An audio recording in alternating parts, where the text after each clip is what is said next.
Heinrich was on that team. Okay, so they had Kirk by then. Antonio Davis, Eddie Curry, Jamal Crawford, Tyson Chandler. Why didn't this team win more games? Because half of them niggas you named was old. Scottie Pippen was on that team? Jalen was at the end of his 16 career. years. Jamal Crawford was a 3-year player by that time. So it wasn't the 03 Bulls. So it had to be like 05. You going 05? Yeah. I'm going to go 06. Let me see. I just seen 06 pop up. Let me see. That's what I'm thinking. 05 probably. Luol Deng, Chris Duhon. Remember him? From Duke? Yep. Kirk Heinrich. Oh, Ben Wallace. I forgot about Tyrus Thomas. Mike Swetney. Ben Wallace. Sebalosha. Ben Wallace in 06? Mm-hmm. Kirk Heinrich, Ben Gordon, Chris Duhon, Luol Deng. Sebalosha was a rookie that year for the Bulls. Yeah. So Ben Gordon was the guy in the middle. Wasn't no foreign dude. Not Ben Gordon. Ben Wallace. Okay, maybe I'm tripping. I don't know why I thought the Bulls had they had like a foreign player that was pretty good in the paint. Because Rajon played for the Cavs, right? Yes. He didn't play for the Bulls at any time? I don't think Rajon ever left the Cavs. I could be wrong, but I think you're right. That Bulls team was something special, man. they were fun to watch. I'll tell you that much. Yeah, they were. They just couldn't get over the hump either. They couldn't get past, like, what was it? They couldn't get past, like, LeBron, and they couldn't get past Indiana either. Mm-hmm. And, well, Indiana at that time had Jermaine O'Neal and Action Jackson. oh no, what was that dude's name? Yeah, they had Action Jackson, and they had Danny Granger. Danny Granger. Oh. Those were the good years of basketball. Remember when Danny Granger and Paul George really had us thinking like they was punking out LeBron? Mm-hmm.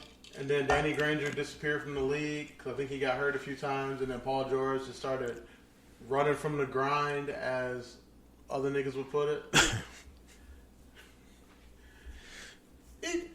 He was. You think he ran from the grind? Well, he had that Pacers team He had that Pacers team. They were on top of the East when he was there. Yeah, doing the same thing that Pistons team did, as you said, not being able to get over the hump. But their hump was LeBron James. But they were steadily screaming in his face. Well, we tough. Well, yeah, Paul George were, and Lance Stevenson was too. That's the years Lance Stevenson was. Lance Stevenson, LeBron's antagonist. Oh yeah.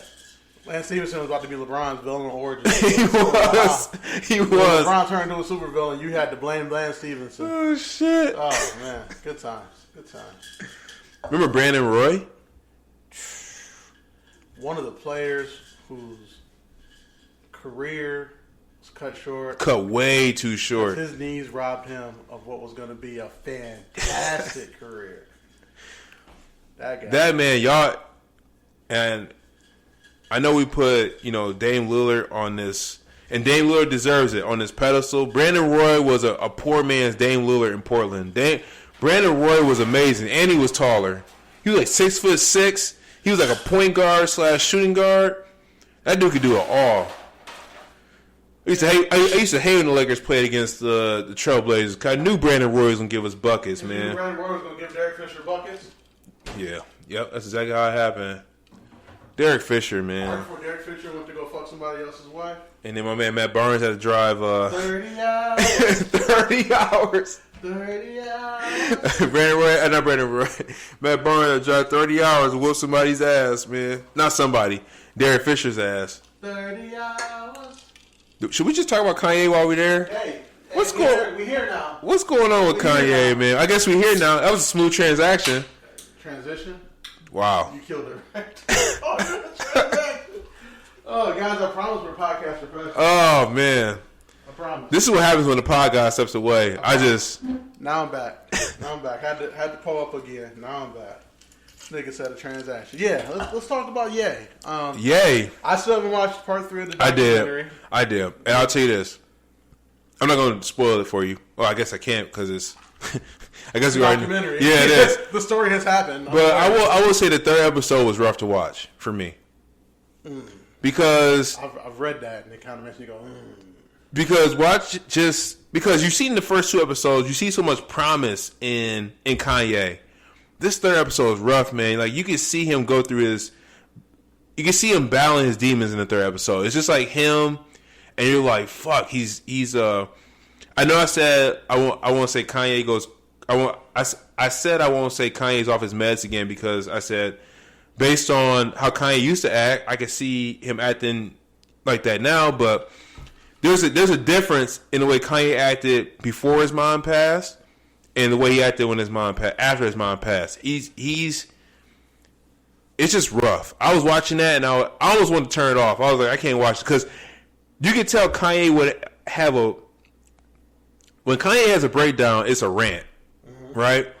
And the rants that he was having on the third episode were just rough to watch. Just like, it's like, yo, like, it's almost like a cry for help. Like, yo, somebody help this man's out. And even Cootie says in the documentary, he's like, he's praying for Ye, daily. He's praying for him. He says he's there to help him. There was multiple times, and you'll see in the third episode, like when Ye was on stage crying, talking about abortions. His father almost aborted him, and Kim almost aborted one of the kids. And remember him breaking down when he was doing the press. Cootie flew out back to where was Ye staying? With North Dakota or something like that. Yeah. Cootie flew out there to check on his man's, make sure Ye was all right. So like, there's multiple times during the episode where Cootie had to fly to North Dakota to check on Ye. Also, you want me to just tell you, or you want me to tell you? You want me not to tell you? Okay. So also during episode 3, there were times where Kanye would have a rant, and you could tell he's having like I know Kanye doesn't like mental breakdown. Manic episode. Yeah, but it is what it is. Yeah, it's a mental breakdown. I know you don't like that, but that's what you're having. There were times during the episode where Ye have a mental breakdown, and Cootie would just turn the camera off. You got to. Because he said he doesn't want to film that. You got to. So like, because you got to protect your mans too.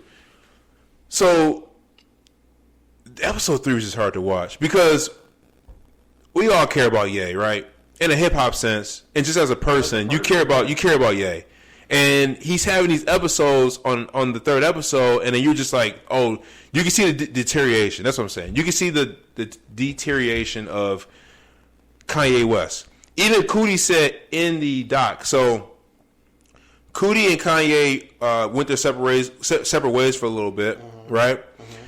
And Common, there was a Chicago Fest. So Common invited Cootie to the Chicago Fest, and Kanye was going to be a special guest there. Cootie said during the documentary, he said, I know who Kanye West is, but I've never met Ye. And that's powerful, right? Yeah.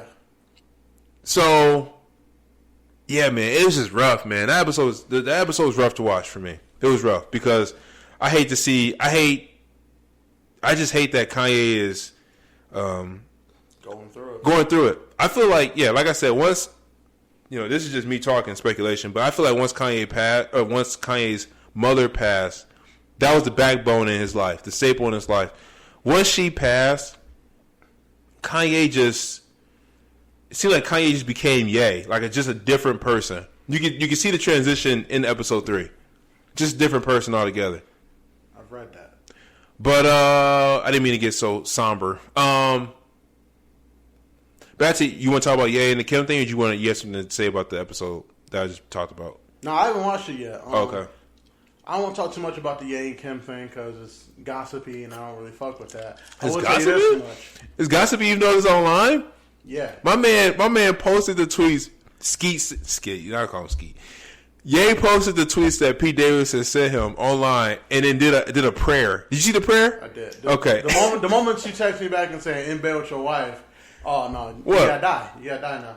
You gotta die now. See, that's the difference between you and Ye though. Ye is now a Christian, so he invited him to Sunday service so they could talk. I know. I'm Ye's man who's like, what are we doing? I'll run up on niggas and talk. This is the same Ye that didn't fight the dude that was dissing him on the radio when he found out about it. And I tell you what, his man, I understood that nigga completely. Me and him was on the same wavelength, even though that shit was in the past. I'm sure that dude is not hanging around Ye anymore, though. Wherever he do hang around, that motherfucker's safe. So we run up on niggas. That motherfucker's safe. I ain't talking. Could you imagine what that dude would say to Ye right now about Pete Davidson? Run up on that nigga, beat his ass. My man Pete sent a pic of himself laying in Kim's bed saying, I'm smashing your wife or something like that. Oh, this is interesting. Just found something Speaking of who? Skeet? No, Yeezus. Oh, Yeezus. Rap Caviar put up best Kanye beat as a bracket. Let's go through round one, John. Why not? Best Kanye beat? Yeah. Shout, you know what? Let me say this real quick. It kind of goes off of that. Shout out to my homie Jamar. He asked me yesterday. He's like, right off the top of your head. Top 4 Ye songs? No. Yeah, he did. It was top 3 Ye songs. You know, and he said go. It was in like I think Complex posted it on Twitter. I was getting ready to ask you the same thing. Shit. He asked me, and I told him yesterday. I was like, I can't.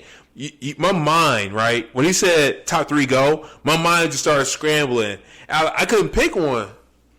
But go ahead. What's the top beats? All right, here we go. So, the Takeover. Go ahead. It's over, nigga. The God MC. Oh my God. Jehovah. Hey, little soldier, you ain't ready for war. RC too strong for y'all. I think the Drake disc was better. No, you don't.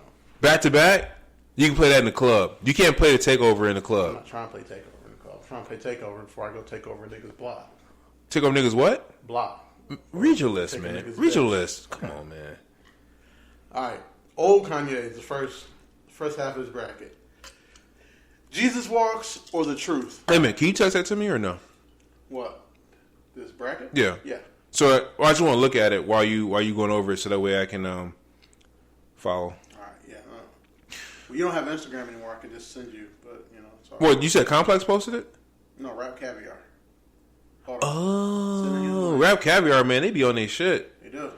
Good content. They did, yeah. They do got some. We're love for them to pick us up. They do got make us their official podcast. Rap Caviar. Hope you're listening. Wow. All right, here Just we go. throwing that out there. Yeah. First side of the bracket. Old Kanye. Number 1 seed, Jesus Walks. Number 8 seed, The Truth, Beanie Siegel. Which one wins? Jesus Walks, man. All right. Second matchup, Through Oh the my Wire God. or Lucifer. Lucifer is one of my favorite songs. Same. This ain't fair. This ain't fair. Lucifer, bruh? Lucifer? This ain't fair. You got it pulled up? This ain't fair. You got Lucifer pulled up? This ain't So I can just hear it? That's not even fair, though. If you going to play it, This ain't fair. just through the wire. I know. You going to play Lucifer? Oh, my God, dude. This song is so soulful and just... Do you remember what you were doing the first time you heard this song? Yeah, I was like, this music video is dumb. I was like, why is it just like... Now I understand the context behind First it. of all, I didn't know who Kanye was. Oh, yeah, because he... The video starts off with the crackhead dancing. It does, And I'm yeah. like, who is this guy? And then you beat drop and you're like, oh, this. But what got me about Kanye was when I first saw him wearing the polos, I'm like, this nigga look corny as fuck. Because at that time we were yupping our white tees and 3X shirts. Oh, this nigga look corny as fuck. I was like, and he got a backpack. I slang in my black tee. I bang in my Hey, black black tee. Black tee was better than white tee. The black tee song is better than white tee song. Lucifer. Hey. I don't know, man. You see. I don't know, man. We be the murder capital where we murder for capital. See.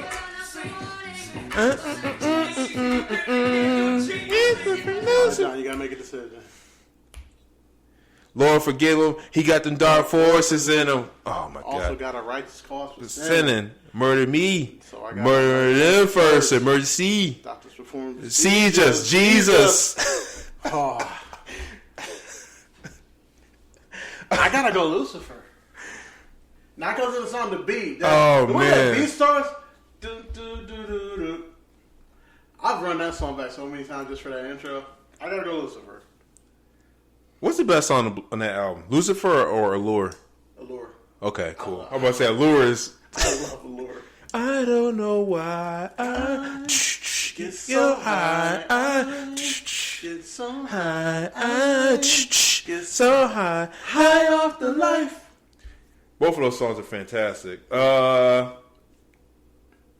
going Lucifer in this matchup. I'm going through the wire, man. Okay, we differ there. Fuck! Yeah, tough, right? Next matchup. To me, this one's a little easier. Izzo or Diamonds from Sierra Leone? I'm going Diamonds. I'm going Wait, is this the one with Jay-Z on it? Because there was an original version.